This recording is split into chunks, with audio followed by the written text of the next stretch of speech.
నమస్తే అన్న, అందరికీ నమస్కారం. బెంగాల్లో, పశ్చిమ బెంగాల్ రాష్ట్రంలో ఇంట్లో పని చేసుకుంటూ నెలకు 4,000 రూపాయలకు సంపాదిస్తూ ఉన్న ఒక మహిళ ప్రస్తుతం క్యాబినెట్ మినిస్టర్ అయ్యింది.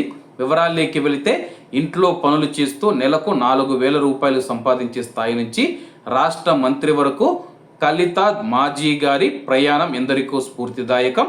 పశ్చిమ బెంగాల్లోని హౌస్ గ్రామ్ నుంచి తొలిసారి బీజేపీ తరపున పోటీ చేసి తన సమీప అభ్యర్థి పైన, టీఎంసీ తృణమూల్ కాంగ్రెస్ అభ్యర్థి పైన 12,000 ఓట్ల మెజారిటీతో విజయం సాధించారు. ఇది కదా అసలైన విజయం అని చెప్పేసి నెటిజన్లు కొనియాడుతూ ఉన్నారు. నిన్న ప్రమాణం చేశాక తాగునీరు, వెనుకబడిన వర్గాల సంక్షేమం, మహిళల భద్రత కోసం కృషి చేస్తామని చెప్పేసి ఆమె ప్రకటించడం జరిగింది. ప్రస్తుతం ఈ విషయం సోషల్ మీడియాలో సంచలనంగా మారింది. అలాగే కవితా మాజీ గారు 37 సంవత్సరాలు, ఎస్సీ నియోజకవర్గం నుంచి బీజేపీ తరపున పోటీ చేసి 12,000 మెజార్టీతో విజయం సాధించారు. మొత్తం 1,07,692 ఓట్లు సాధించారు.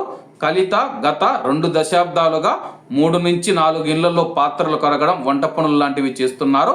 ఎమ్మెల్యే అభ్యర్థిగా ప్రకటించిన ఆ పనులు చేసుకుంటూనే ప్రచారం చేసి గెలుపొందడం విశేషం.